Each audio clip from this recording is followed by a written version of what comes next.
I am Clara. I am 32 years old.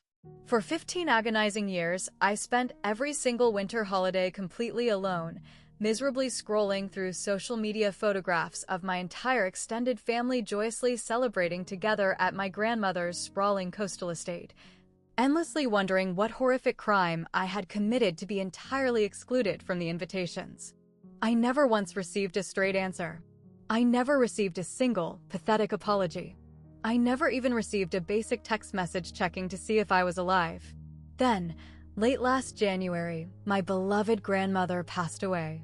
I discovered this world-shattering news through a casual, public social media post. Absolutely no one bothered to call my phone. I showed up to her burial service awkwardly late because absolutely no one had possessed the basic human decency to inform me that the schedule had been abruptly changed. Exactly 3 weeks after we buried her, a private estate attorney contacted me with a massive, explosive secret my grandmother had successfully kept hidden from everyone, most notably my own mother. She had legally bequeathed the multi-million-dollar coastal estate entirely to me. I did not breathe a word of this to anyone. For 11 grueling months, I simply sat in the shadows and waited. And this past holiday season, when 23 entitled relatives arrived at the property expecting their annual, free luxury vacation, they found me standing squarely in the front doorway. What unfolded next permanently altered the entire trajectory of my family. Before I take you through the meticulous, terrifying sequence of events that followed, if you find yourself connecting with stories regarding toxic family dynamics and the terrifying journey of finally finding your voice, please take a moment to engage with this video. But I ask that you only do so if this specific narrative truly resonates within your soul. I would also love to know exactly who is sitting in the dark listening to me right now. Drop a comment letting me know what city you are tuning in from and what time the clock is currently showing in your part of the world. Now, I need you to travel backward in time with me to exactly 11 months ago, to the specific, dreary afternoon I received an unexpected phone call from a man named Julian Sterling. I discovered that my grandmother Eleanor had died by staring blankly at a digital screen, not through a tearful phone call from the woman who birthed me, and certainly not through a comforting text message from my younger sister.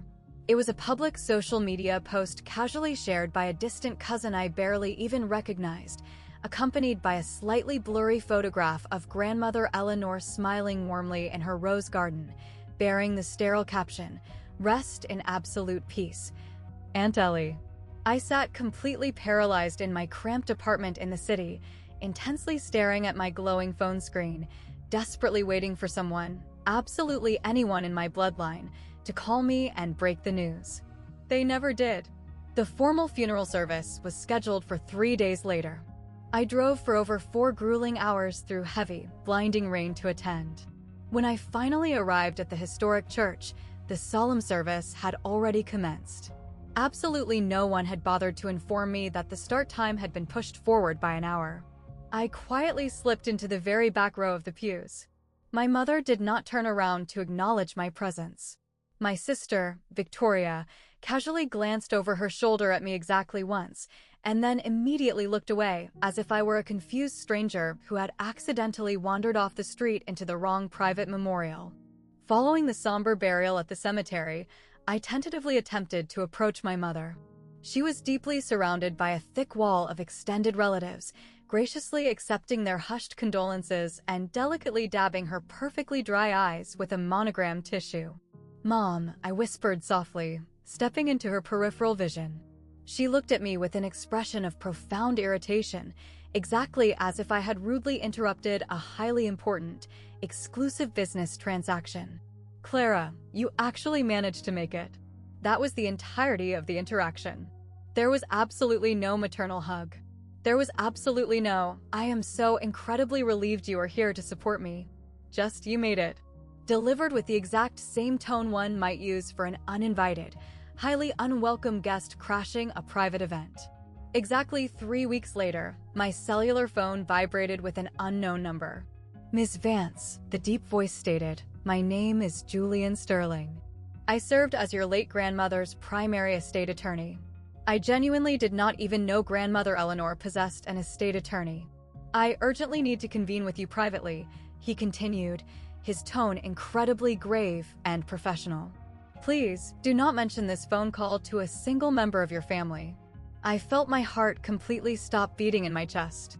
"Is something legally wrong, Mr. Sterling?" "No, Ms. Vance. Something is incredibly, profoundly right." A heavy pause hung over the line. "Your grandmother left highly specific, ironclad instructions. She explicitly stated that I would fully understand exactly why this matter must remain strictly between the two of us." I aggressively drove the 4 hours back to a city the very next morning, possessing absolutely no idea that I was about to legally inherit the one singular asset my mother coveted more than anything else on this earth. But before we discuss the lawyer's office, I must explicitly tell you about the holiday photographs.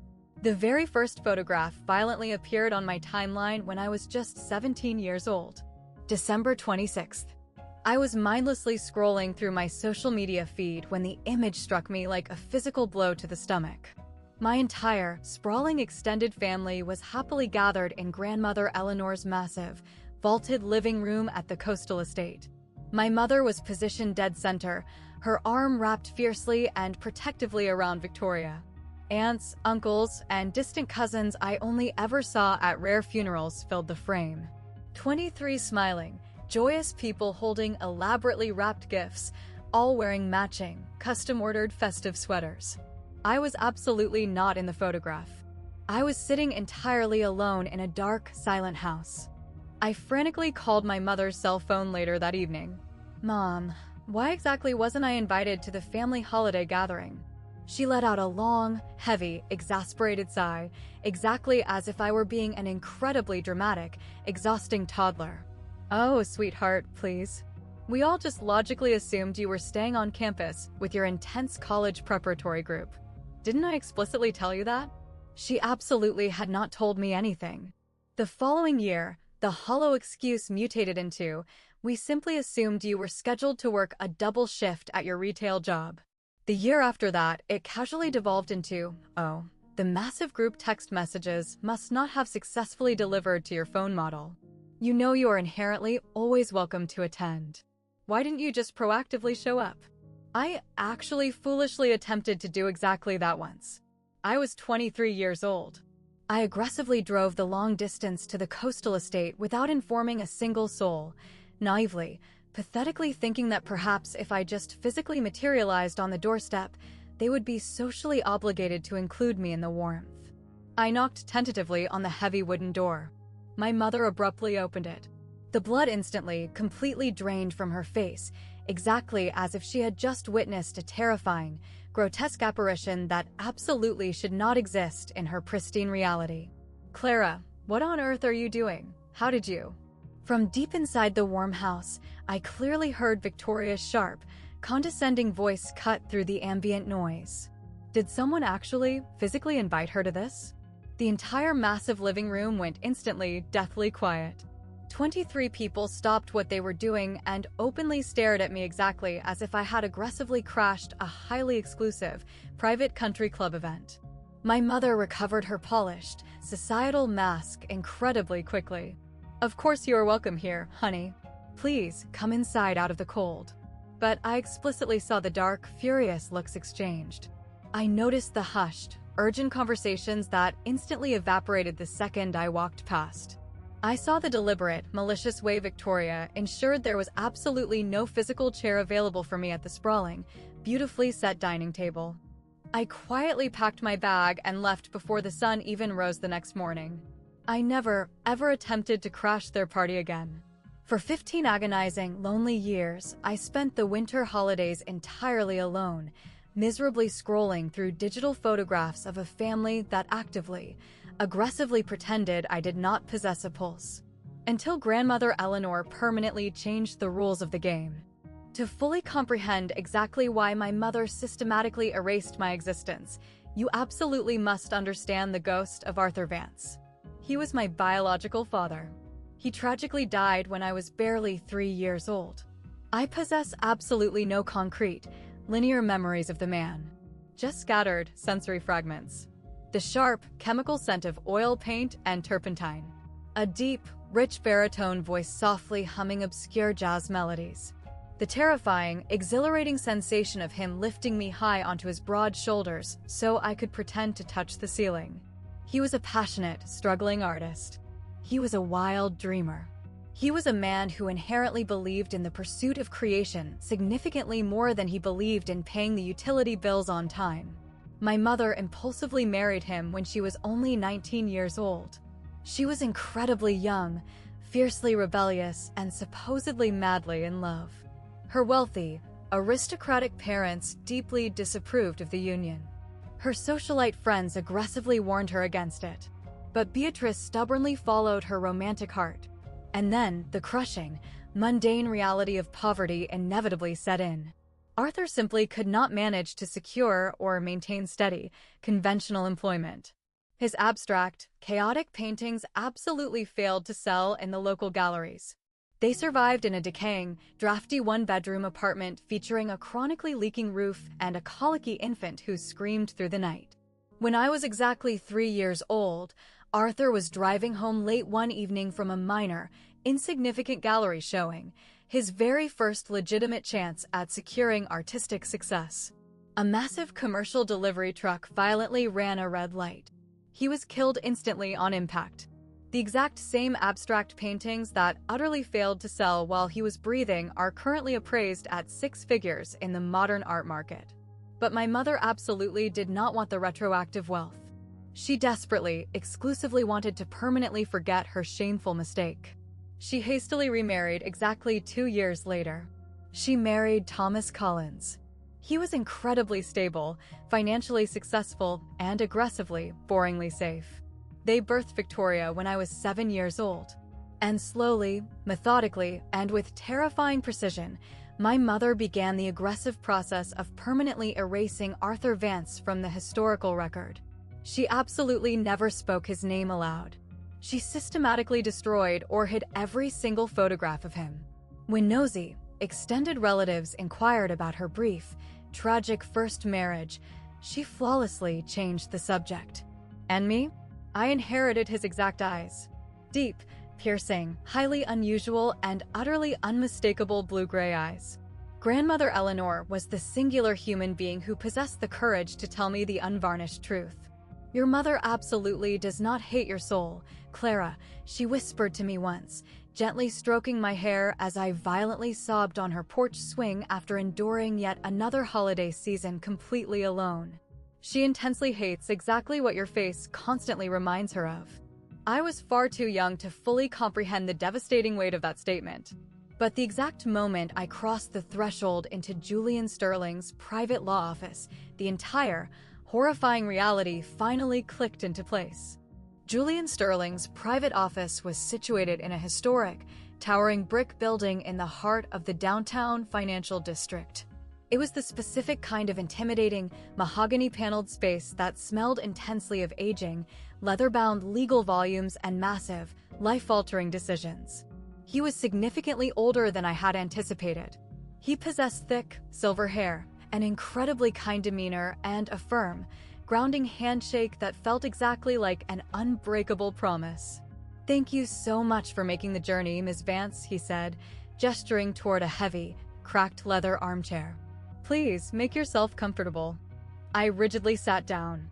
My hands were visibly, violently shaking in my lap. He slowly slid a thick, ivory envelope across the polished expanse of his desk. "Your late grandmother explicitly requested that I hand you this specific document first, before we dive into the dense legal logistics of the estate." The heavy, cream-colored envelope bore my full legal name, meticulously written in Grandmother Eleanor's fragile, shaky cursive script. I carefully broke the wax seal, treating the paper as if it were a highly explosive device. Tucked inside was a single, handwritten page of stationery. "My dearest, beautiful Clara, if you are currently reading these words, then my physical body has finally failed me. But before I permanently departed this earth, I desperately needed to make a catastrophic wrong entirely right. You are the absolute only human being in this sprawling, greedy family who never once asked me for a single material possession. You faithfully visited my home every single Sunday afternoon. You did not come to secure my wealth. You did not come to stake a claim on the coastal property. You came exclusively for me. You called my phone simply to hear the sound of my aging voice.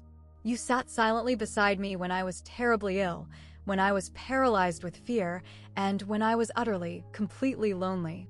Your mother and your sister exclusively visited when they required a financial bailout or a favor. You showed up purely because you loved my soul. So, I am legally leaving absolutely everything to you. They will inevitably, viciously claim that my mind was failing. They will maliciously scream that you psychologically manipulated a dying woman. But I have absolutely never been more terrified and crystal clear about anything in my entire 8 decades of life. The coastal estate is legally yours. Absolutely all of it. Do with the property exactly what you wish. I simply ask that you make me one final, sacred promise. Please, Clara. Stop allowing them to make you invisible. With all my eternal love, Grandma. I slowly looked up at Julian. My vision was completely blurred with hot, thick tears. The coastal estate? I whispered, the words barely escaping my throat. She actually left the massive beach house to me? Julian offered a slow, solemn nod. The physical deed, the sprawling property, the surrounding acreage, absolutely everything. She meticulously prepared this specific legal maneuver over 5 years ago, and she aggressively updated the documentation twice, specifically to create an ironclad defense against any potential familial contestation. He leaned intensely forward across the desk.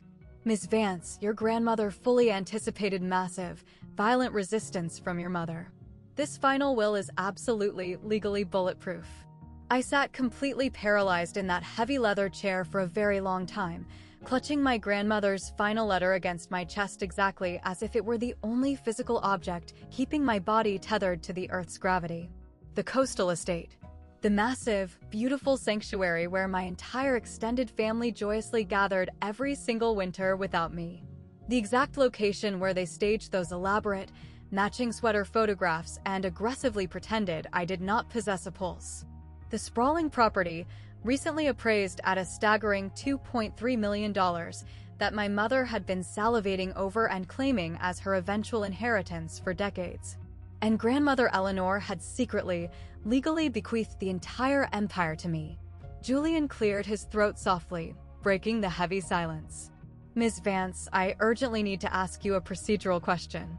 Do you wish for my office to immediately notify your immediate family regarding the contents of the will? I stared directly into his eyes. 15 agonizing years.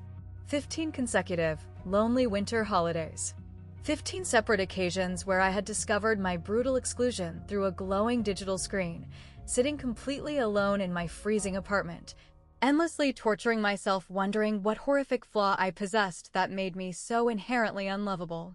And now, for the absolute first time in my entire 32 years of existence, I possess the one, singular asset they desperately, greedily wanted. No, I stated, my voice ringing with a newfound, terrifying clarity. Absolutely not yet. Julian slowly nodded his head. He did not appear surprised in the slightest. Your grandmother explicitly predicted you would choose that exact path. She did? He reached deep into his locked desk drawer and produced a secondary, much smaller envelope, also sealed with dark red wax. She left highly specific, conditional instructions for me. She explicitly stated, when Clara looks you in the eye and tells you she desires to wait, hand her this envelope. I aggressively tore it open. Inside was a single, brief sentence written in her familiar script. I intrinsically knew you would require time to process this. Take absolutely all the time you need to heal. But when you are finally, truly ready, show those monsters exactly who you are. I carefully folded the small note and securely tucked it into my coat pocket. Mr. Sterling, I said, leaning forward. Exactly how long does the legal process take to formally transfer the physical property deed into my name? With your full, aggressive cooperation, approximately 3 to 4 weeks. And if I explicitly demand that the entire transaction remains strictly, legally private and confidential? He offered a tiny, incredibly sharp smile. I have been aggressively practicing estate law in this city for over 40 years, Ms. Vance. I am intimately familiar with how to execute absolute discretion. I confidently stood up from the chair. Then let us aggressively begin the process. 11 grueling months. That is exactly how long I sat in the shadows and waited. And during that agonizing period of silence, I quickly learned exactly what my grandmother had already fundamentally understood. Absolute patience is not a symptom of weakness. It is the ultimate, terrifying form of strategy. The subsequent 11 months felt exactly like actively living two entirely separate, parallel existences. In my primary, visible life, I remained Clara Vance, the exhausted senior financial auditor at a massive corporate firm in the city.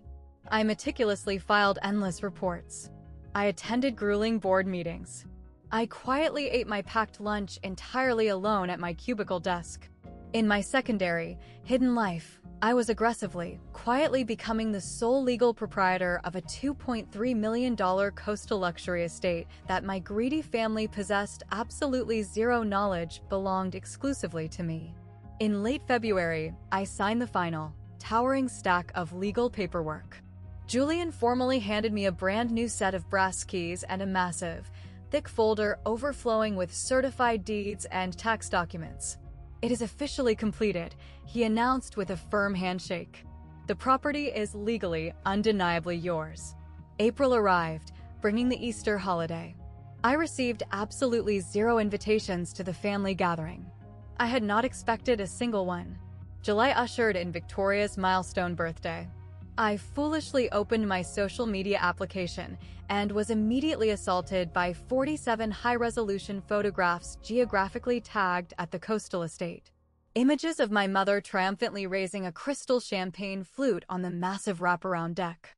Photographs of my older sister joyously blowing out expensive candles in the grand dining room. Videos of my distant cousin's children wildly running through the massive living room that I now legally owned. I meticulously took high-resolution screenshots and saved every single photograph and video file. Aggressive documentation, Julian had clinically called it. Irrefutable, digital evidence of unauthorized property use and trespassing. September rolled around.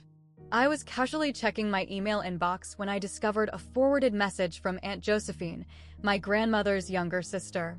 It was a leaked screenshot from a massive family group chat that I had, predictably, never been added to. My mother, Beatrice, had arrogantly typed, "Mom's old beach house is in desperate need of some significant structural maintenance before the holiday season. I am proactively scheduling a premium contractor to arrive next month. I will personally handle covering the exorbitant bill." She was actively scheduling massive, structural renovations on my private property. She was aggressively spending thousands of dollars to improve my real estate without asking a single question, without possessing an ounce of legal authority, and without knowing I held the deed. I immediately panic-dialed Julian. "What on earth do I do about this?" "Let her proceed," he stated with a dark chuckle. "Meticulously save every single receipt she generates. She is currently executing massive, free capital improvements on your primary asset."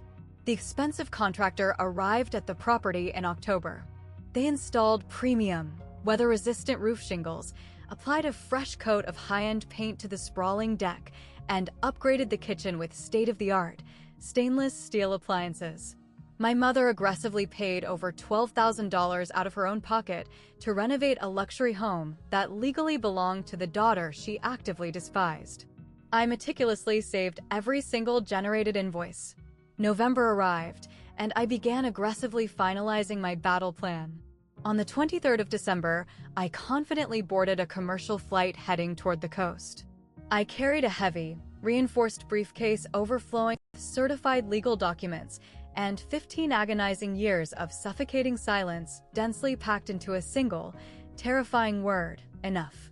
Exactly 1 week prior to the Christmas holiday, I executed a highly specific, calculated phone call to the local county sheriff's precinct. I would like to formally report a massive, impending trespassing situation at a private residence, I stated clearly to the dispatcher. I am the sole legal proprietor of a luxury estate located on the Outer Banks. I possess concrete, documented evidence leading me to believe that a massive group of unauthorized individuals will aggressively attempt to breach the property without my legal consent on the morning of December 24th. The responding deputy on the line, who formally introduced himself as Deputy Marcus, was incredibly patient, highly professional, and slightly skeptical. Ma'am, are you currently capable of legally proving absolute ownership of the property in question? I possess the certified physical deed, the finalized title, the updated municipal tax records, and the previous owner's fully probated legal will, all heavily notarized by a prominent estate attorney. A heavy, impressed pause hung on the line. That is incredibly thorough preparation, ma'am. I have possessed exactly 11 months to meticulously prepare for this specific morning. We formally arranged to convene at the property early on Christmas Eve morning. He would comprehensively verify my mountain of documentation. If the paperwork flawlessly checked out, he agreed to be physically present on the grounds when my family inevitably arrived to launch their invasion. Ma'am, Deputy Marcus asked right before terminating the call, are you absolutely, undeniably certain you wish to proceed with this aggressive action? Intrafamily property disputes can quickly escalate into highly volatile, complicated situations. Deputy, I replied, my voice cold as ice.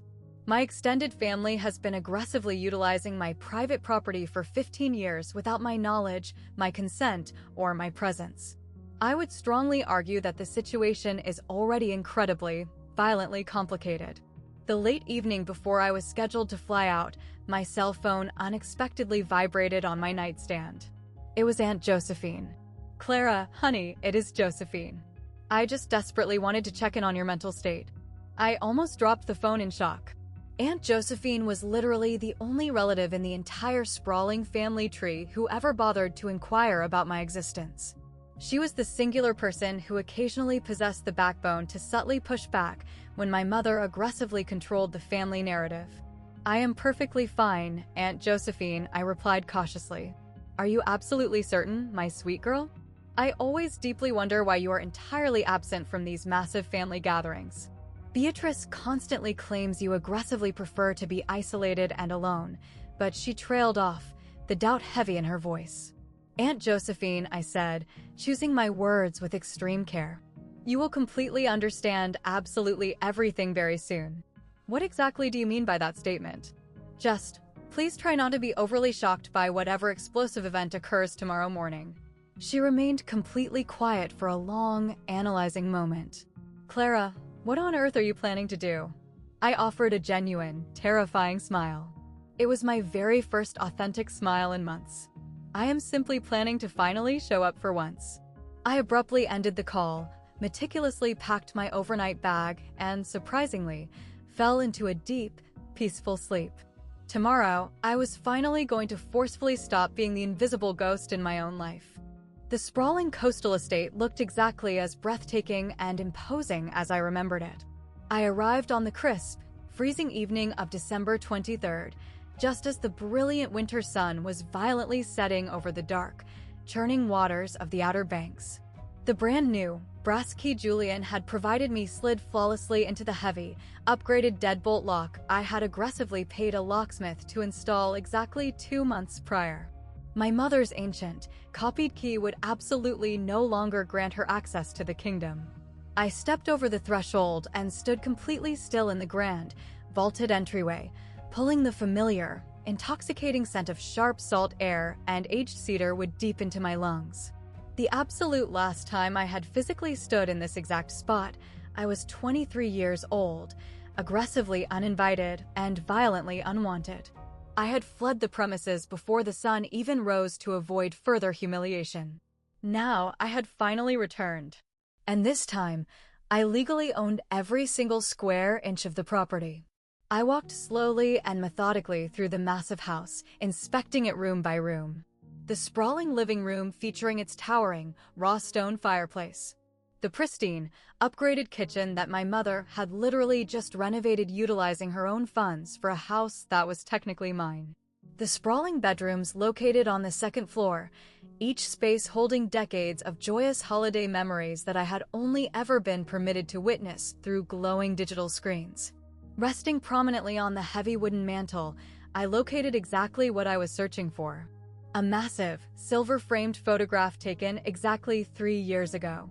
23 smiling, vibrant people all wearing matching, obnoxious red festive sweaters, grinning brightly at the camera lens. Grandmother Eleanor sat regally in the absolute center, looking incredibly frail, exhausted, but genuinely happy. I was undeniably absent from the picture. I never, ever was included. I slowly picked up the heavy silver frame and intensely studied the composition. My mother stood aggressively at grandmother's right shoulder, her hand resting heavily and possessively on the older woman's arm. Victoria was positioned on the left, proudly hoisting her young daughter on her hip. Various aunts, uncles, and distant cousins seamlessly filled every single available inch of negative space in the frame. There was absolutely no physical room left for me. There absolutely never had been. I firmly set the photograph back down onto the center of the glass coffee table. Tomorrow morning, they would all be forced to look at it. They would forever remember exactly where they were physically standing in this room when the axis of their entire universe violently shifted. In grandmother's old, dusty master bedroom, I uncovered a significantly smaller, delicate wooden frame. It was a photograph I had absolutely never seen before in my life. It was a candid shot of me and grandmother Eleanor, taken approximately 6 months before her fatal decline. We were sitting closely together on this exact same wraparound porch, laughing hysterically at some private joke that I could no longer recall. She had kept it safely hidden on her nightstand, intentionally concealed from the probing, judgmental eyes of the rest of the family. I gently picked it up and carried it downstairs, placing it precisely in the absolute, dead center of the massive living room mantelpiece. Tomorrow morning, I would absolutely no longer be the invisible ghost haunting this house. Christmas Eve morning, 7 o'clock sharp. I woke up in grandmother Eleanor's massive, 4-poster bed, my bed now to the rhythmic, soothing sound of heavy ocean waves violently crashing against the shoreline just outside the panoramic window. For a brief, disorienting moment, I completely forgot where I was physically located. Then, the adrenaline hit my system. I remembered that today was the day of reckoning. I took a scalding shower, meticulously dried my hair, and stood completely still in front of the massive oak closet. I had aggressively packed incredibly light for this trip. Heavy, certified legal documents, basic toiletries, and exactly one specific outfit I had carefully, strategically chosen for this explosive moment. It was a deeply rich, luxurious burgundy cashmere sweater. It was grandmother Eleanor's absolute favorite signature color. She used to always tell me that vibrant red was exclusively reserved for people who aggressively refused to disappear into the background. I slipped the soft sweater on, applied a light layer of foundation, and carefully applied a classic, bold red lipstick, the exact same iconic shade she used to wear to formal events. When I finally looked at my reflection in the full-length mirror, I absolutely did not see the pathetic, broken woman who had allowed herself to be completely erased for 15 agonizing years. I saw a terrifyingly different person staring back. I saw a woman prepared for absolute war. At exactly 8:30, my cell phone aggressively buzzed on the nightstand. Ms. Vance, Deputy Marcus's voice was crisp and professional. I am currently en route to the location. Thank you so much, Deputy, I replied smoothly. I will have all the necessary documentation prepared for your immediate review. I methodically spread my mountain of paperwork across the massive, sprawling mahogany dining room table. The certified, original will. The finalized, notarized property deed. The municipal tax records irrefutably proving I had personally paid the exorbitant property taxes for the past 11 consecutive months. The detailed contractor invoices my mother had unknowingly, generously generated. Mr. Sterling's highly official, signed letter legally confirming the absolute transfer of assets. And finally, 23 pristine copies of a formalized, aggressive eviction notice. One specific notice, meticulously printed for every single adult family member scheduled to arrive. Deputy Marcus arrived at exactly 10 o'clock in the morning. He was an incredibly imposing, tall man in his mid-40s, possessing the calm, unshakable demeanor of a law enforcement officer who had witnessed absolutely every form of human depravity. He sat at the dining table and reviewed every single document with agonizing, meticulous care. This entire file appears to be completely, 100% legitimate, ma'am, he stated, slowly looking up to meet my eyes. You truly, legally own this entire multi-million-dollar estate. I really, undeniably do, I confirmed softly. And your extended family currently possesses absolutely no knowledge of this fact? They will be violently made aware of it in approximately 2 hours. He nodded his head with profound, slow understanding. I will remain discreetly positioned on the property when they inevitably arrive. But ma'am, he leaned forward, his expression turning incredibly serious. Are you absolutely, undeniably certain you wish to initiate this explosive conflict? Once this specific bell is rung, there is absolutely no unringing it. You can never go back. I stood there and thought about 15 agonizingly lonely Christmases. 15 consecutive years of being completely, intentionally forgotten and discarded like garbage. I have absolutely never been more certain of anything in my entire existence. He respectfully handed the thick stack of documents back to me. Then let us quietly wait for the storm to arrive. At exactly 47 minutes past 11, I spotted the very first vehicle aggressively turn onto the long, winding gravel driveway. I was standing perfectly still, partially hidden behind the heavy curtains of the second-story master bedroom window, quietly observing the invasion. Deputy Marcus remained patiently waiting inside his marked patrol vehicle, which was discreetly parked and heavily obscured behind a thick cluster of ancient maritime pine trees situated at the far edge of the property line. My mother's massive, gleaming silver luxury SUV confidently led the sprawling procession. Closely behind her followed Victoria's pristine white Range Rover, then Richard's aggressive black BMW, followed by car after car after car. Aunts, uncles, distant cousins, their respective spouses, and their chaotic children. 6 massive vehicles in total. 23 entitled human beings, plus an absolute mountain of expensive luggage, gaudy Christmas decorations, and enough premium groceries to comfortably feed a small militia for a week. They aggressively poured out of their luxury vehicles, acting exactly as if they owned the entire estate. Because, in their deeply diseased minds, they genuinely believed they did. I silently watched my mother confidently stride up the brick pathway toward the heavy front door, a massive ring of keys jangling aggressively in her manicured hand. She was draped in a luxurious, cream-colored wool coat and wearing her signature string of expensive pearls. Always the pearls. Her entire physical posture aggressively radiated absolute ownership, arrogant authority, and total control. Victoria followed closely on her heels, loudly barking orders at her exhausted husband to quickly unload the heaviest suitcases.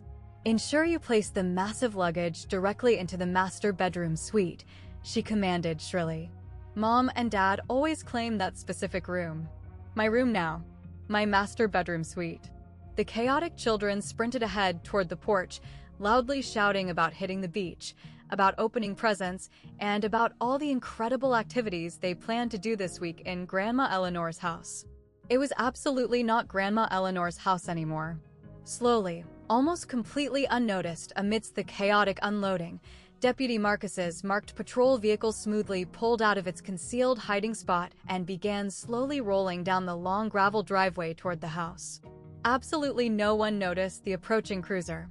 They were entirely too consumed with unloading their bags, chattering loudly, and aggressively claiming their preferred spaces inside the house. I began slowly, methodically walking down the grand, sweeping wooden staircase. Every single step I took creaked loudly against the old wood.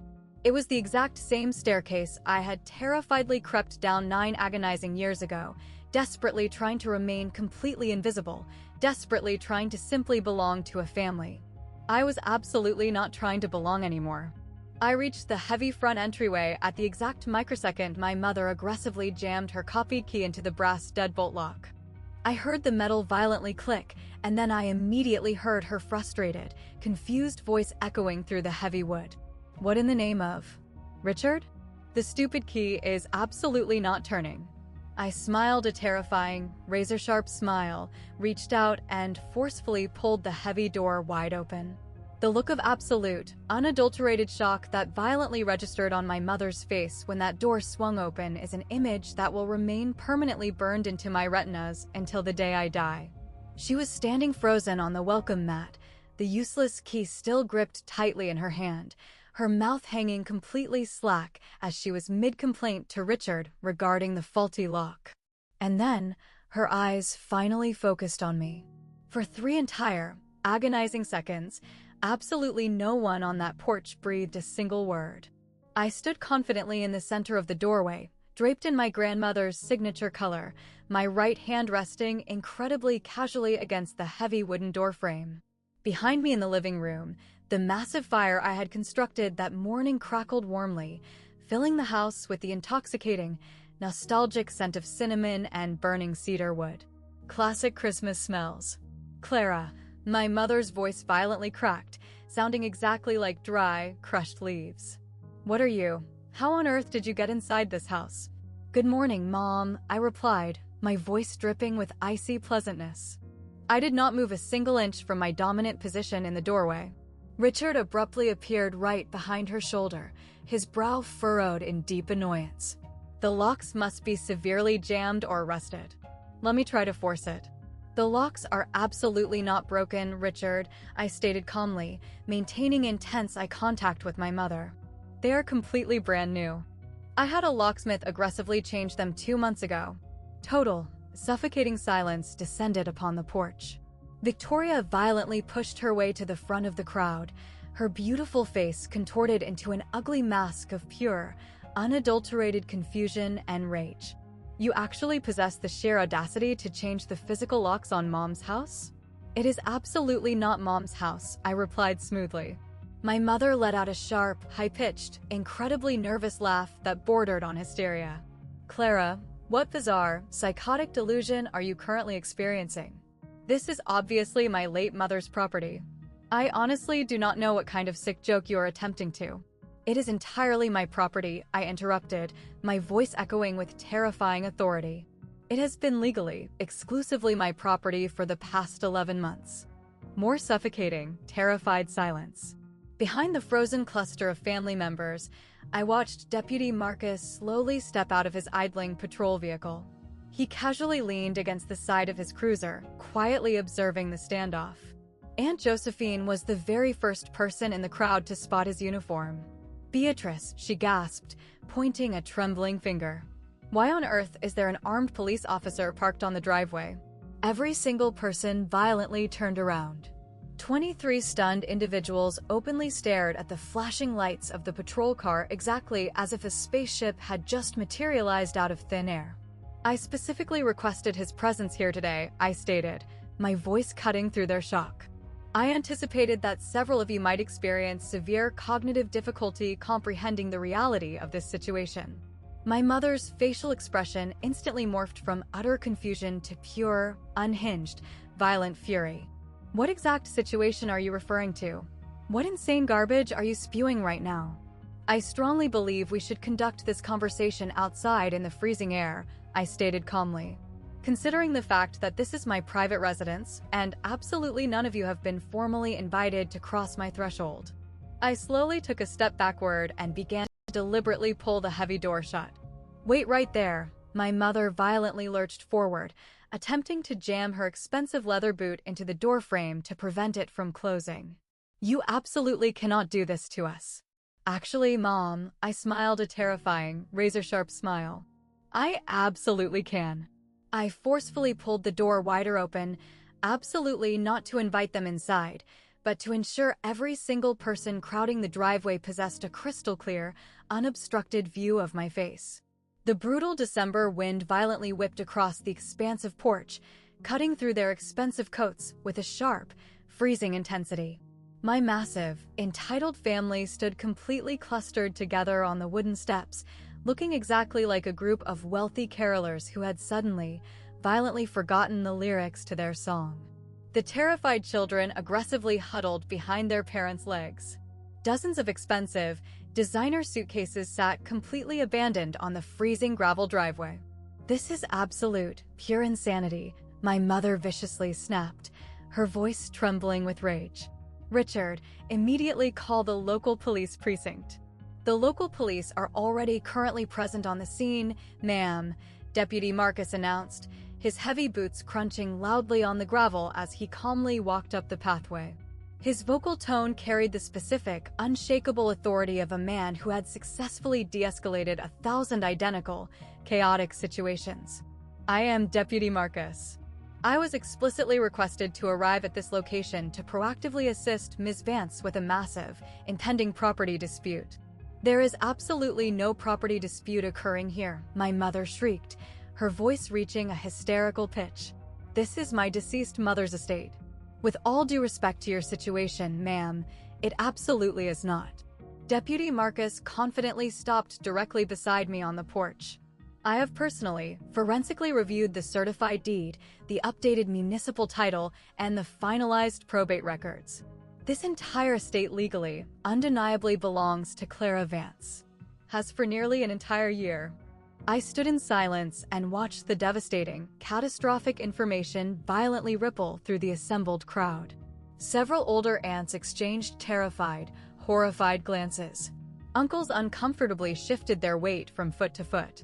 Victoria desperately grabbed Richard's arm, her perfectly manicured nails digging into his expensive jacket exactly like a drowning woman desperately searching for a piece of floating debris to cling to. "That is mathematically impossible," Victoria shrieked, her voice echoing off the siding of the house. "Grandmother would absolutely never, ever do something like that to us." "She absolutely did," I replied smoothly. I reached behind the heavy door and retrieved the thick, overflowing manila folder, the exact same folder I had meticulously prepared 11 agonizing months ago. This is a certified, notarized copy of her final, unalterable will. She legally, explicitly bequeathed the entirety of the coastal estate exclusively to me. My mother violently snatched the thick folder directly out of my hands. Her frantic eyes aggressively scanned the dense legal pages, her face rapidly draining of all blood and turning a sickly, translucent shade of gray with every single line she absorbed. This cannot possibly be authentic. She was suffering from severe medical confusion. She had debilitating dementia. Her primary attending physician is fully prepared to testify under oath that she remained completely, cognitively sound until exactly 2 weeks prior to her passing, I stated, maintaining my vocal tone at a terrifyingly level, clinical pitch. She explicitly, perfectly knew exactly what she was legally executing. Aunt Josephine slowly stepped forward from the back of the frozen crowd, pressing her hand tightly over her pounding heart. "Clara, Eleanor genuinely left the entire estate to you?" I looked directly at her. She was literally the singular person in this massive, greedy crowd who had ever possessed the basic human decency to ask why I was conspicuously absent from the holiday celebrations. Yes, Aunt Josephine, she undeniably did. The heavy, suffocating silence that immediately followed my confirmation was absolutely deafening. Deputy Marcus confidently stepped forward, and the dense crowd of relatives instinctively parted for him exactly like Moses parting the Red Sea. "Folks, I completely understand that this situation is highly unexpected and emotionally distressing for you." His deep voice carried the distinct, unwavering authority of someone accustomed to delivering life-altering bad news. "But the legal statutes in this state are incredibly clear and entirely undeniable. Ms. Vance is the sole, legal proprietor of this property. I have personally verified the authenticity of the documentation." Richard awkwardly cleared his throat, attempting to regain control of the narrative. "Officer, surely there must be some sort of massive clerical misunderstanding occurring here. This family has been continuously, happily utilizing this exact property for 15 consecutive years." I violently cut him off before he could finish the sentence. "You aggressively utilized it for 15 years completely without my knowledge and utterly without my legal permission. Because I was entirely unaware that I owned the property until exactly 11 months ago. You genuinely did not know?" Victoria's voice dripped with pure, venomous skepticism. "How incredibly convenient for your narrative. Your grandmother intentionally chose to keep the arrangement entirely private," Deputy Marcus interjected smoothly. "That was entirely her legal prerogative. And now it is completely Ms. Vance's legal choice regarding how to proceed with the asset." My mother was still fiercely clutching the legal folder to her chest, her knuckles turning stark white from the pressure. "I am immediately contacting a ruthless corporate litigator." This will is a blatant, malicious fabrication. My mother would absolutely never betray me like this. Your mother absolutely did betray you, Mom, I stated, meeting her terrified eyes with unyielding ice. She also perfectly anticipated that you would attempt to scream exactly that, which is precisely why she retained Julian Sterling, a ruthless estate attorney boasting 40 years of unparalleled experience, to draft the document with extensive, ironclad legal protections explicitly designed to obliterate any attempted contestation from you. I calmly reached deep into my coat pocket and pulled out a massive, thick stack of freshly printed papers, every single one bearing a highly official, intimidating municipal seal. These are formal, legally binding eviction notices. I possess exactly one document for every single adult currently standing on my driveway. I slowly began forcefully handing them out to the stunned relatives. You possess exactly 30 minutes to immediately remove any remaining personal belongings from your parked vehicles. After that strict deadline expires, if you are found remaining on my private property, Deputy Marcus will aggressively escort you off the premises in handcuffs for criminal trespassing. The harsh, white notices were silently, fearfully passed from trembling hand to trembling hand.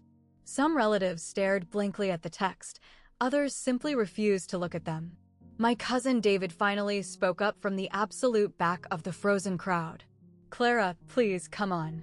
It is literally Christmas Eve. Can we not simply sit down inside and rationally discuss this situation like a normal family? We easily could have rationally discussed this situation during any of the 15 previous Christmases you all comfortably spent inside this house while aggressively ensuring I was never invited, I replied, offering a cold, indifferent shrug. I possess plenty of free time to discuss it now. Do any of you? Absolutely no one possessed the courage to offer a single word in response. My mother completely, violently exploded. You maliciously manipulated a dying woman, she shrieked, violently hurling the legal folder onto the freezing ground, sending the pages scattering chaotically across the wooden porch. You aggressively poisoned her mind against her own family. You are a scheming, pathologically ungrateful monster. Exactly when was the absolute last time you bothered to visit her hospital room, Mom? She abruptly stopped mid-sentence, her mouth hanging open. I faithfully visited her bedside every single Sunday afternoon for 5 consecutive years. I continued relentlessly, my voice rising in volume. I sat holding her fragile hand when she was paralyzed with fear. I physically held her while she was actively dying. When was the absolute last time you bothered to show up? And I absolutely do not mean showing up for a holiday vacation when you desired free access to the house. I mean showing up simply to spend time with her. My mother's mouth opened and closed repeatedly, exactly like a suffocating fish. Absolutely zero coherent words emerged. Victoria frantically attempted to rescue her from the humiliation. That absolutely does not grant you the moral right to maliciously steal our rightful inheritance. Your rightful inheritance? I let out a dark, bitter laugh, a terrifying sound that I barely recognized as my own. You explicitly mean the luxury house you have been aggressively utilizing for absolutely free for an entire decade and a half? The massive house you arrogantly scheduled massive structural repairs on without even bothering to ask who actually held the deed? I slowly turned to face the stunned crowd. My mother recently paid a contractor $12,000 in raw cash this past October to completely renovate this kitchen. She absolutely did not ask for my permission. She did not even know she was legally required to ask, because she aggressively, arrogantly assumed she inherently owned an asset that absolutely never belonged to her in the first place. Aunt Josephine's sharp voice suddenly cut through the unbearable, suffocating tension. Beatrice, when was the absolute last time you extended a genuine invitation for Clara to attend a holiday gathering? The massive, devastating question hung suspended in the freezing air like thick, toxic smoke. My mother violently whirled around to face her older sister. That is absolutely not. She never, ever wanted to attend our gatherings. She aggressively prefers to isolate herself and be completely alone. I absolutely never wanted to attend, I stated, maintaining my vocal tone terrifyingly steady. Or perhaps I was simply never, ever informed of when the gathering was actually occurring. Total, devastating silence. 23 people were standing on my driveway, and absolutely not a single one of them possessed the courage to meet my eyes. Then, my mother finally screamed the horrific words that completely, permanently changed the trajectory of the universe. Fine. You desperately want to know the unvarnished truth about why you are never, ever invited to anything? Because I physically cannot stomach looking at your face. Every single time I look into your eyes, I see him. Your pathetic, worthless father. That useless, dreaming, artistic failure who completely ruined my youth. The entire crowd went completely, deathly still. Okay, I need to abruptly pause the narrative here for a second. I am fully aware that some of you watching might be sitting there thinking, she should have simply attempted to communicate with them like an adult. And perhaps, in a perfect world, you are right. Perhaps I should have attempted diplomacy. But here is my direct question to you. If a group of people aggressively, intentionally ignores your existence for 15 years, do you genuinely owe them a polite conversation? Type yes in the comments if you believe I should have attempted to talk it out first. Type no if you believe aggressive, undeniable actions speak infinitely louder than polite words. I will be reading every single comment after this video. The absolute, terrifying silence that immediately followed my mother's horrific outburst was unlike anything I had ever experienced in my life. 23 individuals stood completely frozen in the biting December cold, their warm breath forming tiny, terrified clouds that rapidly dissipated into the freezing air. Even the chaotic children had gone entirely quiet, instinctively sensing that something foundational and terrible had violently shifted in the atmosphere. Victoria's voice emerged from her throat sounding choked and strangled. Mom, what on earth are you talking about? My mother's face had drained of all blood, turning a sickly, stark white.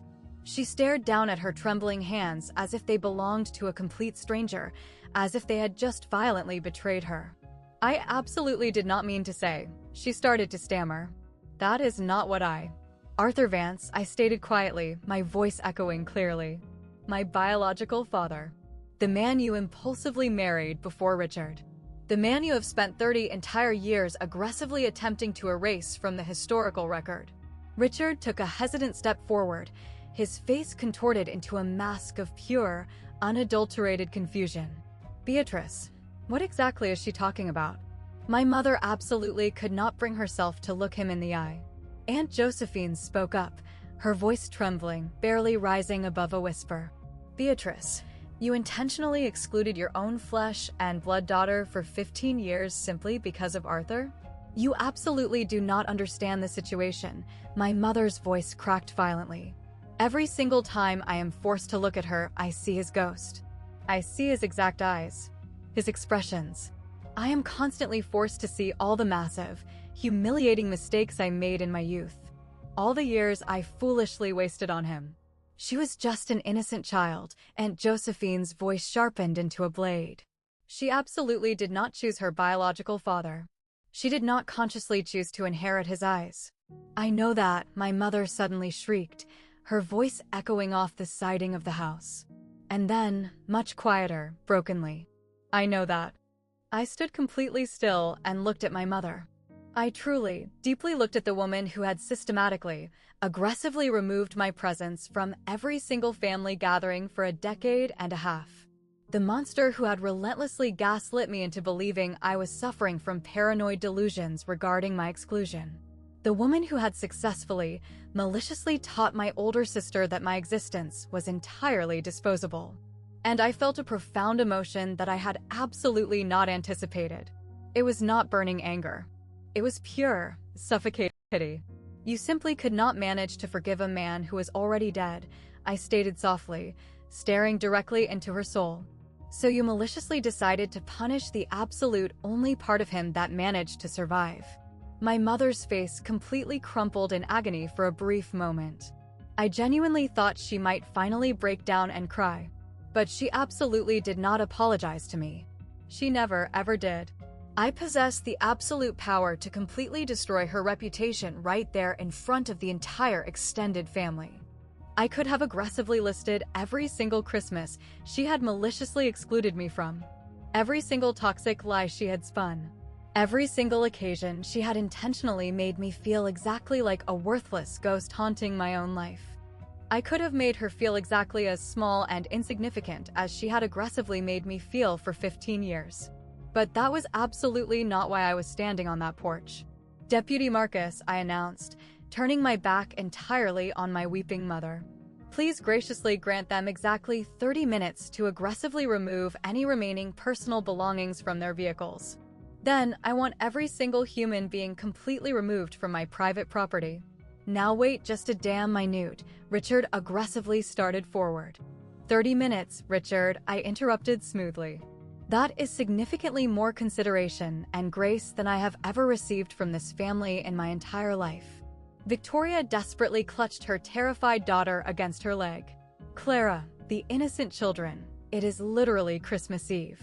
You cannot possibly just throw us out into the freezing cold with absolutely nowhere to sleep." "There are exactly 3 luxury hotels located in the downtown district," I replied, maintaining my voice at a terrifyingly even, professional pitch. "I proactively called ahead yesterday afternoon. They possess abundant vacancies. I already made the helpful recommendation to hold several blocks of rooms for a massive, displaced family." Victoria's mouth physically dropped open in shock. "I am absolutely not attempting to ruin anyone's holiday celebration," I continued, sweeping my gaze across the frozen crowd. "I am not maliciously trying to make anyone suffer needlessly. I simply want to claim exactly what should have been rightfully mine all along, the absolute, legal right to dictate exactly who is permitted to cross the threshold of my own home." Deputy Marcus confidently stepped forward from the shadows. "You heard the property owner, folks. Exactly 30 minutes on the clock. I will be aggressively timing you." One by one, the massive crowd of relatives began to move incredibly slowly, acting deeply reluctant and shell-shocked. Heavy, expensive suitcases were silently hoisted back into the trunks of luxury SUVs. Terrified, crying children were hastily ushered into the back seats of vehicles. Heavy car doors slammed shut with the hollow, reverberating sound of absolute, crushing defeat.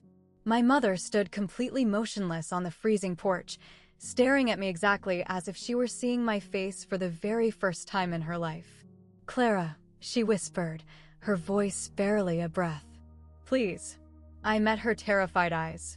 The exact same piercing, blue-gray eyes I saw reflected in the bathroom mirror every single morning. "You possessed 15 entire years to say the word please to me," I stated coldly. "You aggressively chose to utilize silence instead."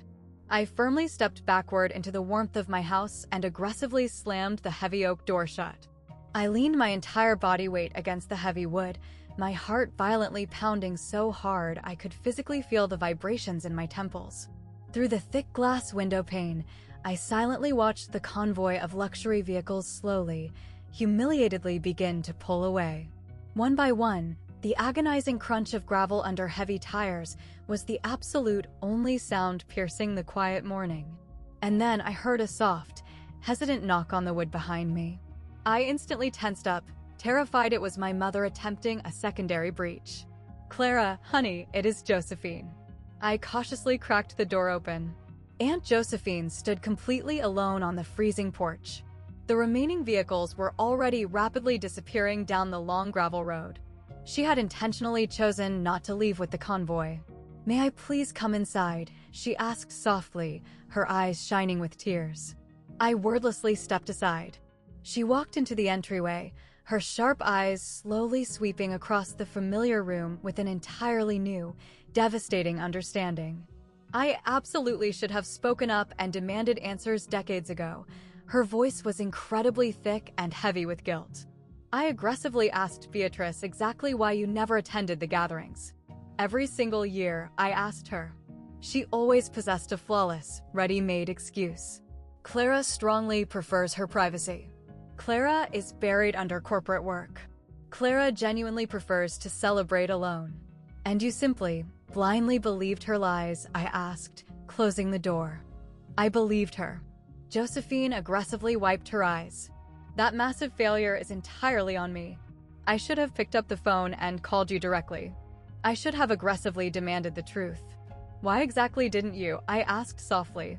She remained completely quiet for a very long, agonizing moment. Because it was infinitely easier not to rock the boat. Because Beatrice is, she desperately searched for the correct word. Incredibly convincing. And I absolutely did not want to incite a massive family conflict. So you consciously chose to prioritize a fake peace over my well-being. Yes. Absolutely no pathetic excuses, no hollow justifications. Just the brutal, unvarnished truth. Josephine slowly reached deep into her coat pocket and pulled out a meticulously folded piece of thick paper. Eleanor explicitly gave this to me. Exactly 2 months prior to her passing, she forcefully made me swear a blood oath not to reveal this to a single soul until after she was permanently gone. I cautiously took the paper and unfolded it. It was a handwritten note in Grandmother Eleanor's unmistakable script.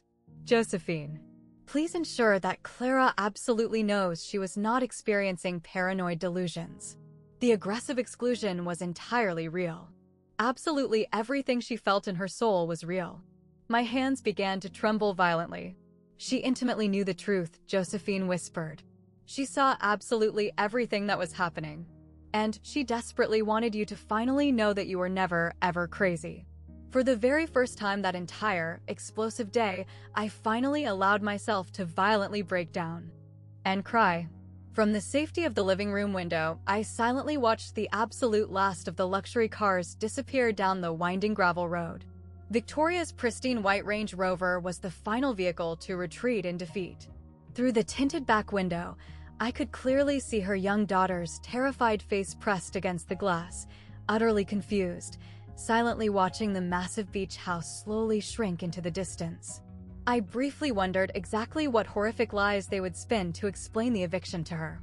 They would likely claim that Aunt Clara was completely unhinged and crazy, that she had maliciously stolen the family estate, and that she was the ultimate, dark villain in their twisted family narrative. It absolutely did not matter to me anymore. Richard's aggressive black BMW had paused briefly before pulling out onto the main highway. He had slowly lowered his tinted window and looked directly at me standing victorious in the doorway. Clara, his voice sounded incredibly exhausted and defeated. I am so profoundly sorry for absolutely everything. I coldly studied the man who had served as my passive stepfather for 27 years. The coward who had silently watched my mother systematically erase my existence and never uttered a single word in my defense. That is a decent starting point, Richard. But a pathetic apology absolutely does not undo 15 years of severe psychological abuse. He slowly nodded his head, exactly as if he had entirely expected that brutal answer. I absolutely should have done significantly more to protect you. Yes, you absolutely should have. He slowly rolled up his window and drove away into the distance. My mother absolutely never looked back a single time. She sat entirely rigid in the passenger seat of his vehicle, staring blankly straight ahead as the car made the final turn onto the main coastal highway. Deputy Marcus slowly walked up the wooden steps to stand beside me. That required an incredible amount of sheer courage, ma'am. Did it really? I asked, shaking my head slightly. It required exactly 11 months of obsessive planning and a massive folder overflowing with bulletproof legal documents. That is absolutely not courage. That is simply aggressive preparation. He offered a tiny, respectful smile. Sometimes, in the real world, those two concepts are the exact same thing. He firmly shook my hand. If you require absolutely anything else from the department, you possess my direct line. Thank you so much, Deputy, for your presence here today. Just executing my job, ma'am. He politely tipped his hat and walked back to his idling patrol car. I stood completely alone on the sprawling porch of my grandmother's estate, my multi-million-dollar estate now, and quietly listened to the soothing, rhythmic sound of the crashing ocean waves. 6 massive luxury SUVs. 23 entitled, greedy relatives. 15 agonizing years of being completely, intentionally forgotten. Absolutely all of it was finally, permanently over. Aunt Josephine remained at the house for over an hour. We honestly did not speak very much. She quietly brewed a pot of tea utilizing the brand new, expensive kettle my mother had unwittingly purchased for my kitchen, and we sat closely together in front of the roaring fireplace, silently watching the flames dance. "Please call me later this evening," she requested softly when she finally stood up to leave. I nodded. "I absolutely will." She fiercely hugged me, a genuine, warm, bone-crushing hug, not the pathetic, performative kind I had grown entirely too accustomed to at the rare family events I had been permitted to attend. Then, she walked out the door, and I was finally, truly alone. Truly, completely alone for the very first time since I had arrived at the property. I walked through the massive house incredibly slowly. Every single room felt fundamentally different now. The spaces were absolutely no longer actively haunted by the toxic ghosts of my exclusion. They were incredibly quiet, humming with vibrant, new possibility. They were entirely mine to fill with joy or leave blissfully empty, exactly as I chose. In the sprawling living room, the massive, framed photograph from 3 years ago still sat prominently on the glass coffee table. 23 beaming faces, all wearing matching, obnoxious red sweaters. Grandmother Eleanor seated in the center. I slowly picked it up and intensely studied the image one final time. Then, I firmly placed it face down inside a dark wooden drawer. On the heavy stone mantelpiece, the smaller, delicate photograph of me and Grandmother Eleanor remained. The two of us laughing hysterically on the sunny porch. The absolute only physical image in this entire, sprawling house that had ever included my face. "I finally did it, Grandma," I whispered out loud to the empty, echoing room. I finally found the courage to show up for myself. The fire crackled warmly. The heavy waves aggressively crashed outside the reinforced windows. The massive house seemed to slowly settle around my shoulders, exactly like it was finally exhaling a breath it had been holding for decades. I slowly sat down in Grandmother Eleanor's ancient rocking chair, my chair now, and finally allowed myself to fully, violently feel absolutely everything I had been desperately holding back. The white-hot anger, the suffocating grief, the incredibly strange, hollow, aching sensation of victoriously winning a brutal war that I absolutely never should have been forced to fight in the first place. I cried. Not the quiet, polite, suppressed tears I had carefully allowed myself in Julian's corporate office, but the ugly, messy, devastating kind of tears. The exact kind of tears I had been violently saving up for 15 years. When the torrential weeping finally ceased, the winter sun was aggressively setting over the dark water. I was entirely alone. But for the absolute first time in my existence, being entirely alone felt like a conscious, powerful choice. My choice. The chaotic barrage of digital messages violently commenced exactly 3 days after the Christmas holiday. My cellular phone, which had remained blissfully silent for the vast majority of the vacation, suddenly exploded with a relentless flood of notifications. Massive family group text threads that I had absolutely never been added to before were suddenly, aggressively including my number. Ironically, now that I had finally, explosively made myself completely impossible to ignore, several relatives were absolutely furious. "Cousin David, what you violently executed on Christmas Eve was incredibly cruel, Clara. It is a sacred holiday. You easily could have handled the situation significantly differently. Aunt Barbara, my mother's youngest sister, Eleanor, would be absolutely, completely ashamed of the horrific way you treated your own blood family. Victoria, I sincerely hope you are incredibly happy with yourself for aggressively destroying our sacred family traditions. Grandma would be violently rolling in her grave right now." I absolutely did not bother to respond to a single one of those toxic messages. But there were several other, highly unexpected messages scattered amongst the vitriol. Uncle Arthur, a man who had always seemed like quiet, background noise at the chaotic family events. "Clara, I honestly possessed absolutely no idea you were being intentionally excluded from the invitations. I always falsely assumed you simply desired not to attend. I am so profoundly sorry. Cousin Rachel, I actually specifically asked my mother once why you were absolutely never present at the gatherings. She explicitly told me you possessed your own independent life and didn't want to be bothered. I absolutely should have reached out to you directly. I am so incredibly sorry. Another distant cousin, someone I barely even remembered the name of. I literally just discovered that Beatrice explicitly told everyone you aggressively preferred to celebrate the holidays entirely alone. That was an absolute, fabricated lie, wasn't it? No, I whispered to the empty room. It absolutely was not the truth. I learned a massive, profound lesson reading those frantic messages over the next 3 days. For 15 entire years, my mother had maintained absolute, tyrannical control over the family narrative. She aggressively told absolutely everyone in our social circle that I was fiercely private, stubbornly independent, and that I actively, consciously chose a life of isolation. And they had all blindly, willingly believed her fabricated lies, simply because choosing to believe her was infinitely easier than questioning the matriarch. Now, with the absolute, unvarnished truth violently exposed to the light, some of them were finally beginning to look backward. They were finally beginning to remember all the unanswered questions, the glaring inconsistencies, and the missing pieces of the puzzle. Absolutely not all of them, of course. A significant portion of the family would absolutely never believe anything other than the fabricated narrative where I was the cruel, unhinged villain. But some of them did. Aunt Josephine called my phone every single day, just to briefly check in, just to chat about mundane things. It was significantly more genuine family contact than I had experienced in years, and it was absolutely enough. For right now, it was more than enough. Richard unexpectedly called my phone late on New Year's Eve. I almost hit the ignore button, but some strange, unresolved instinct compelled me to swipe the screen and accept the call. Clara. His voice sounded incredibly exhausted, significantly older and frilier than I remembered. Thank you so much for deciding to pick up the phone. I waited in complete silence.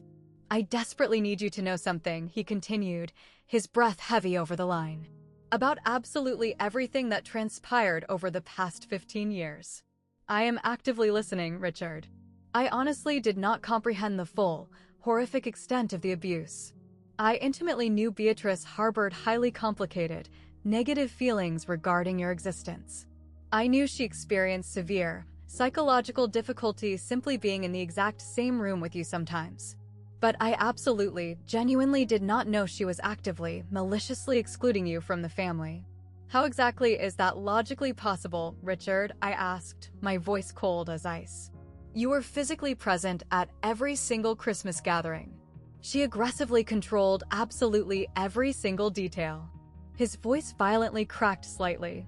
The formal invitations, the event planning, the curated guest lists.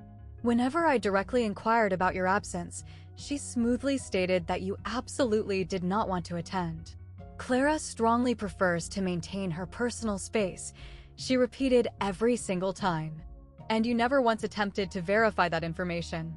You never once bothered to pick up the phone and call me yourself to ask. A long, agonizing pause hung on the line. No, Clara.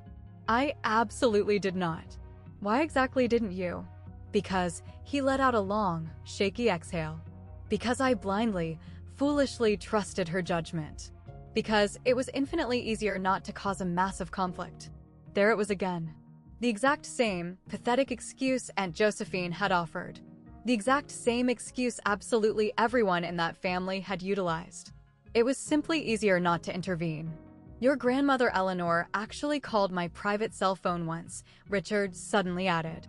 It was approximately 1 year prior to her passing. She aggressively demanded to know exactly why I passively sat by and allowed Beatrice to completely erase you from existence. Those were her exact, verbatim words. What exactly did you tell her in response?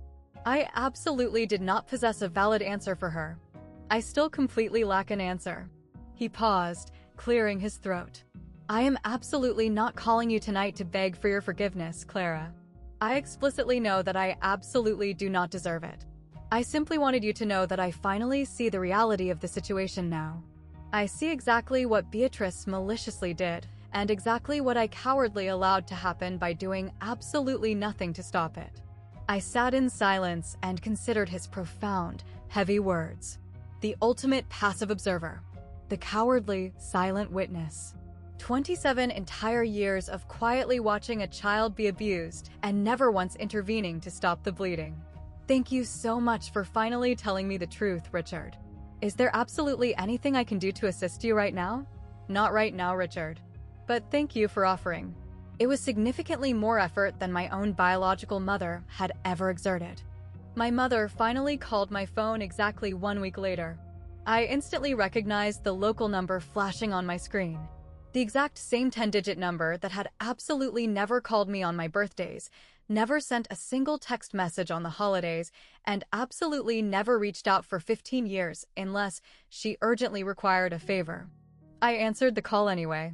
I desperately needed to hear exactly what absurd justification she would attempt to spin. Clara. Honey. Her voice was dripping with artificial, saccharine honey. Incredibly careful and measured. The exact same manipulative voice she universally deployed whenever she desperately wanted to extract something from me. I strongly believe we have experienced a terrible, catastrophic misunderstanding. Have we really, Mom? The frantic holiday season simply gets so incredibly stressful for everyone. People occasionally say horrific things they absolutely do not mean in the heat of the moment. I am absolutely certain we can sit down and work this minor issue out as a family. Work exactly what out, Mom? The estate, of course. Her vocal tone shifted slightly. It was still artificially sweet, but it now carried a sharp, jagged edge of desperation. That massive house holds such profound, irreplaceable sentimental value for the entire extended family. Perhaps we could arrange some sort of legally binding, shared ownership agreement. I could even generously offer to handle the tedious scheduling of the property maintenance for you. And the answer is absolutely no. Complete silence descended upon the line. Excuse me? No, Mom. I am absolutely not agreeing to any shared ownership arrangement. I am absolutely not arranging any shared maintenance schedules with you. This is entirely, legally, my private property. Grandmother explicitly left it exclusively to me. Your poor grandmother was absolutely not thinking clearly at the end. The aggressive corporate lawyers. The corporate lawyers thoroughly reviewed the documentation for 11 entire months. The will is absolutely legally valid. It is entirely over. Her voice abruptly dropped all pretenses of artificial sweetness. You are being completely, utterly, obnoxiously unreasonable. I am simply being incredibly clear, Mom. There is a massive difference between the two concepts. I am absolutely still your biological mother, Clara. I closed my eyes and took a deep, cleansing breath. Successfully being a mother requires significantly more effort than simple biology, Mom. You aggressively taught me that brutal lesson yourself. What exactly is that cryptic statement supposed to mean? It means you spent 30 entire years desperately attempting to erase the memory of a dead man, and you maliciously, systematically erased your own daughter instead. And now, the process is finalized. I am completely done. Clara, if you hang up this. Goodbye, Mom. I immediately disconnected the call. Then I aggressively blocked her phone number across all my devices. It was the absolute first time in my entire 32 years of existence that I had successfully ended a conversation with my mother entirely on my own terms. The very first time I had finally, permanently stopped waiting for an apology that was absolutely never going to materialize. It felt exactly like finally putting down an impossibly heavy boulder that I had not even realized I was breaking my back to carry. I need to quickly address a question I know many of you are currently screaming at the screen. Did I ever eventually find it in my heart to forgive my mother? I promise I will thoroughly address that. But first, I want to hear your unfiltered opinions. Do you genuinely believe that toxic, narcissistic individuals like Beatrice possess the psychological capacity to actually change their behavior, or is their cruelty simply hardwired into their DNA? Comment change if you firmly believe in the concept of second chances. Comment done if you believe certain abusive patterns can absolutely never be broken.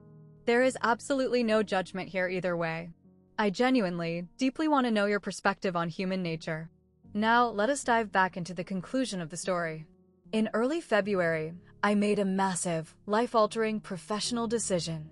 I formally requested a meeting with my corporate firm and asked to transition to a fully remote working arrangement. They readily agreed to the terms. This was partially because I was highly successful and invaluable at my job, and partially because post-pandemic workplace flexibility had rapidly become the corporate norm. I aggressively packed up the entirety of my cramped Raleigh apartment, loaded my reliable car to the brim, and confidently drove back to the Outer Banks. The sprawling coastal beach house was patiently waiting for my return. I spent the very first week meticulously settling into the massive space. I aggressively rearranged the antique furniture.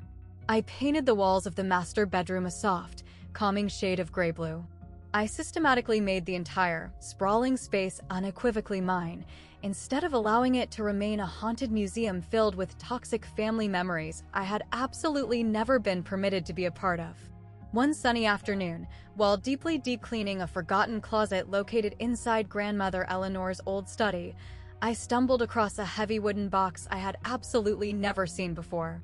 Tucked inside the box were dozens upon dozens of sealed letters. They were written to various extended family members, but they had absolutely never been mailed out. The vast majority of the correspondence was entirely mundane.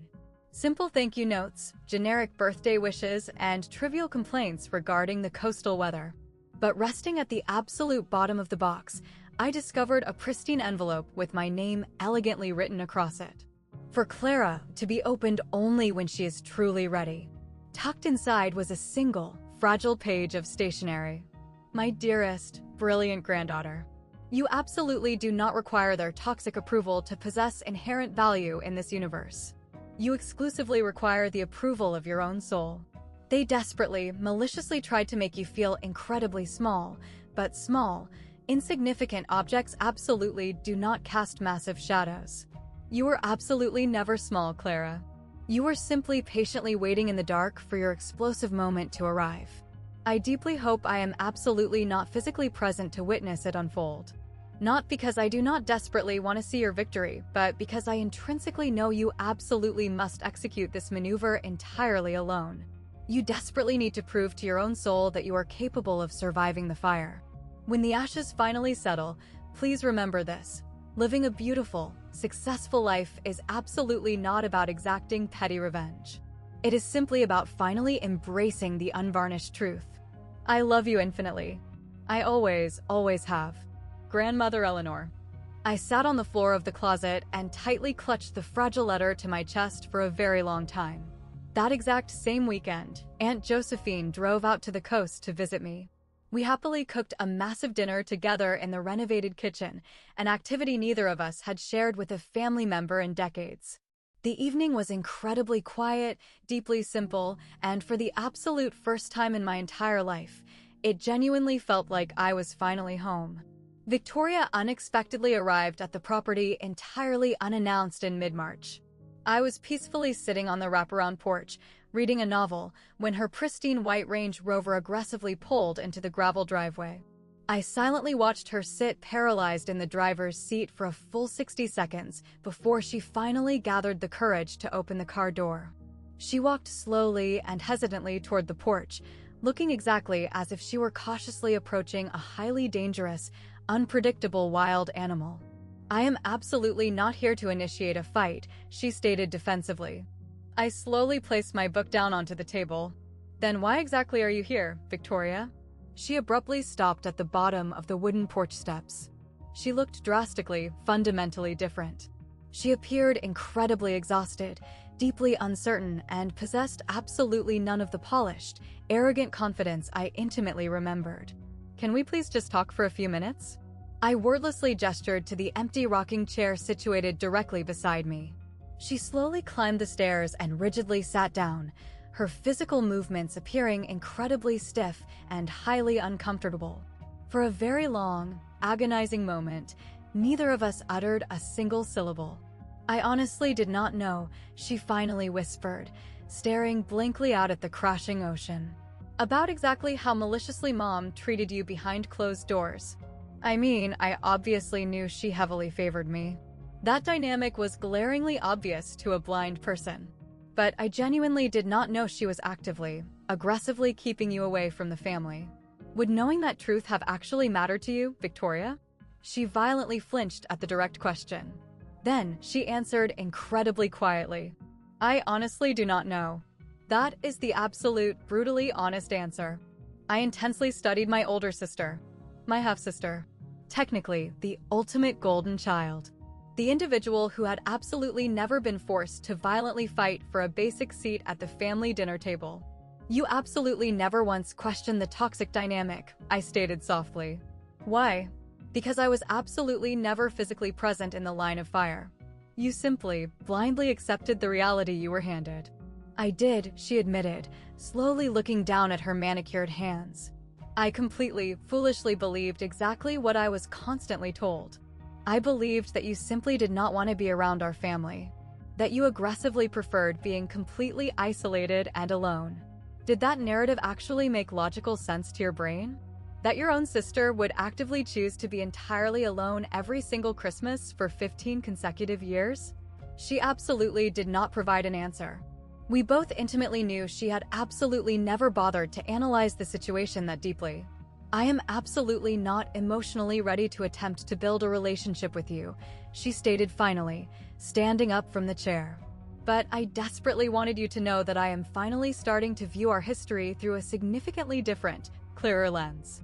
That is honestly significantly more self-awareness than I ever expected from you. I offered a slow nod. Thank you for possessing the courage to tell me that in person. She retreated to her vehicle and left exactly 30 minutes later. It was absolutely not a grand, tearful reconciliation. But it was undeniably something to build upon.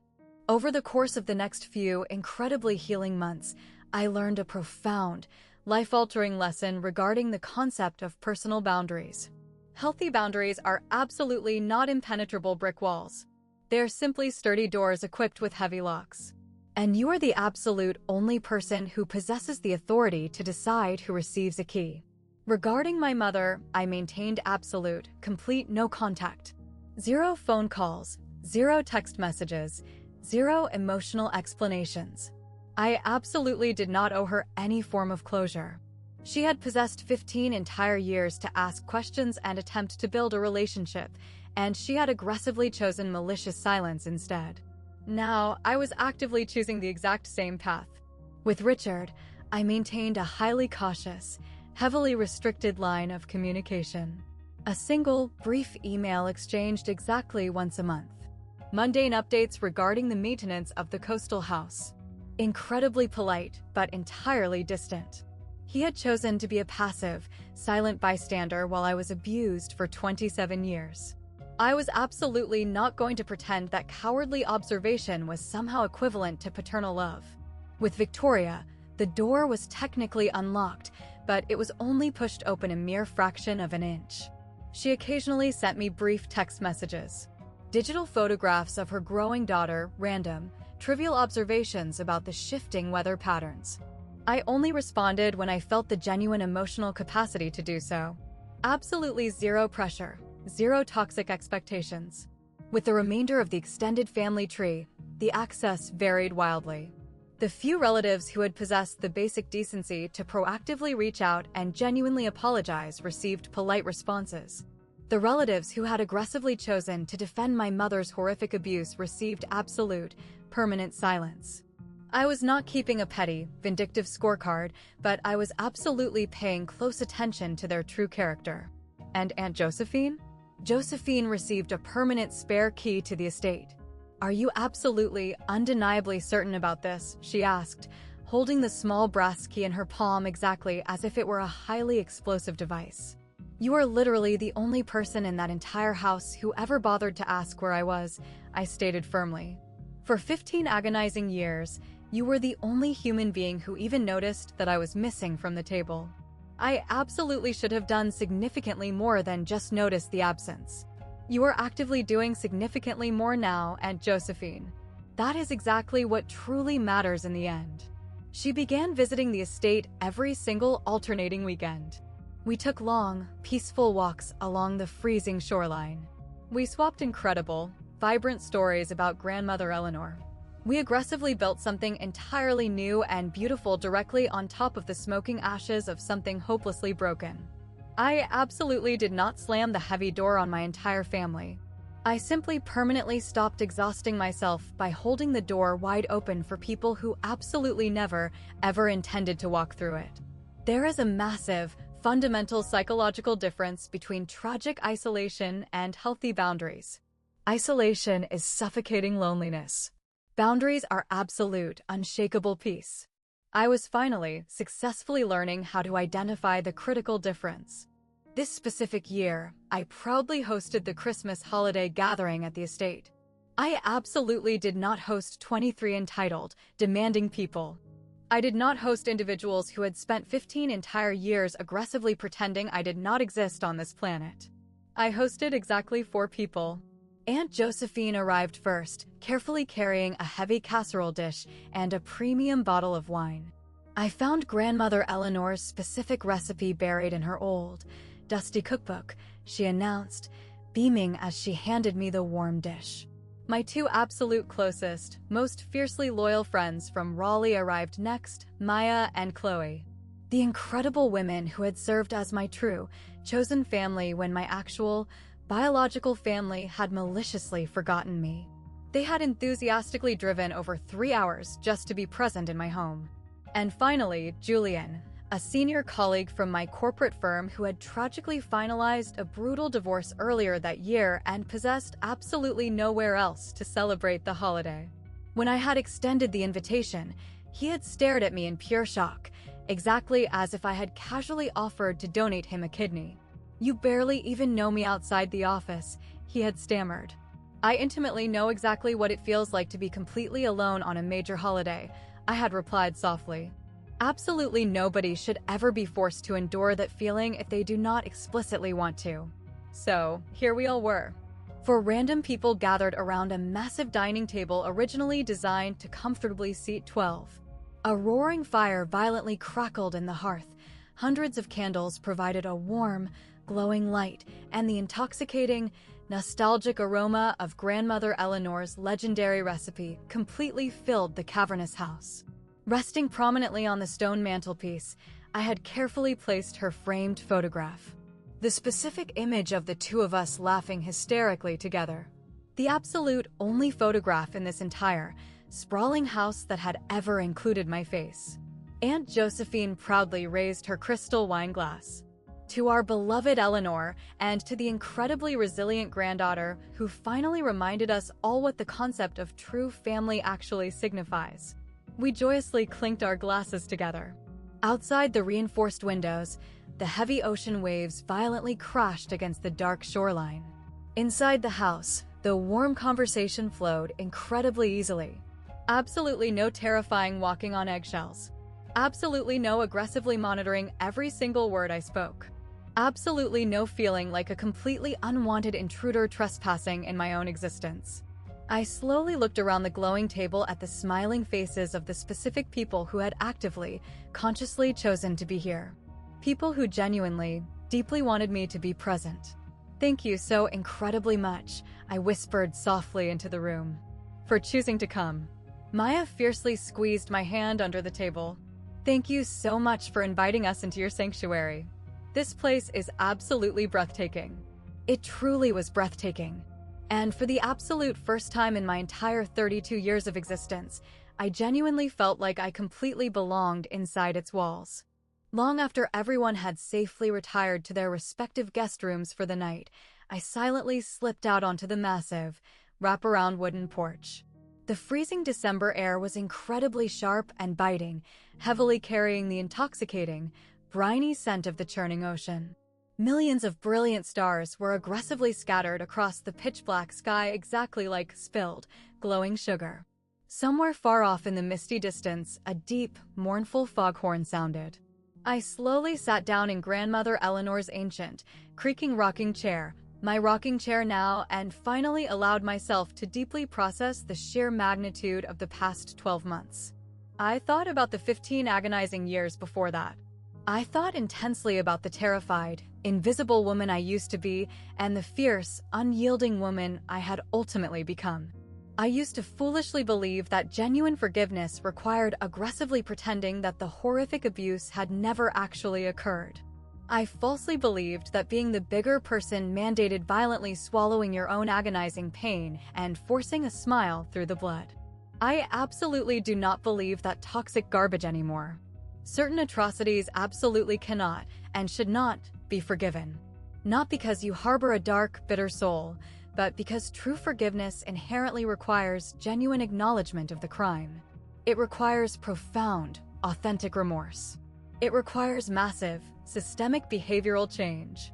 And some broken people will simply never, ever possess the capacity to offer those things.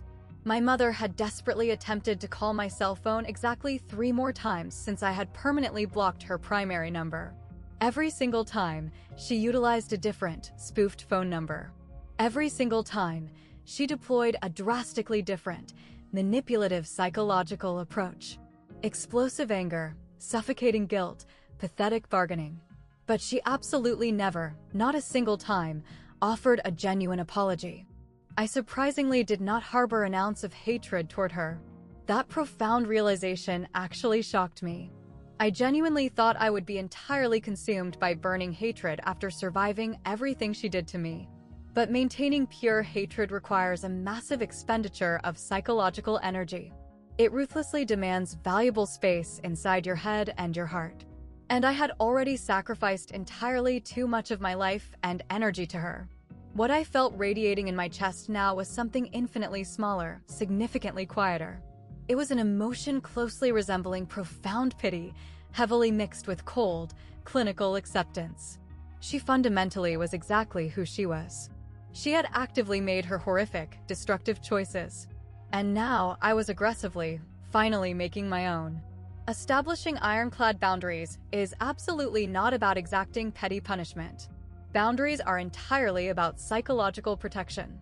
They're about aggressively choosing exactly where your finite energy is allowed to flow. I had desperately spent 32 agonizing years aggressively trying to earn a pathetic seat at a family table that fundamentally did not want my presence. Now, I proudly possessed my very own table. It was undeniably smaller, significantly quieter, but every single human being sitting there had actively, joyously chosen to be present. 0 toxic obligations, 0 simmering resentments, 0 haunting ghosts. I rocked slowly back and forth in the wooden chair, quietly listening to the rhythmic crashing of the dark waves. For the absolute first time in my entire existence, I was no longer desperately waiting for the other shoe to drop. I was just finally, beautifully present in the moment. On the bright, freezing morning of Christmas Day, I unexpectedly found it. I was quietly cleaning up the massive living room from the previous night's festivities, carefully putting away the expensive serving dishes, when I suddenly noticed a slight anomaly hidden directly behind Grandmother Eleanor's silver-framed photograph on the stone mantelpiece. A sealed envelope, crisp and cream-colored, heavily tucked into the narrow gap between the backing of the frame and the glass. My legal name was elegantly written across the front in her unmistakable, looping handwriting. Directly below my name, a specific, chilling instruction to be opened exclusively on your very first Christmas as the rightful owner. My hands began to tremble violently as I carefully tore open the heavy paper flap. My dearest, brave Clara, if you are currently reading these words, it absolutely means you successfully executed the plan. You finally, permanently stopped allowing them to make you invisible. I desperately wish I could be physically present to witness your glorious victory. I spent decades silently watching your mother systematically attempt to erase your existence, and it completely, utterly broke my aging heart. I absolutely should have aggressively spoken up. I should have fought significantly harder for you.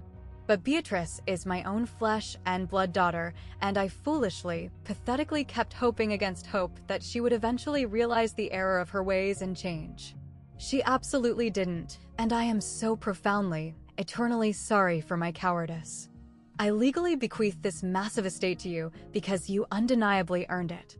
Not through dark, manipulative scheming or deception, like they will undoubtedly, maliciously accuse you of doing, but through the power of pure, unadulterated love.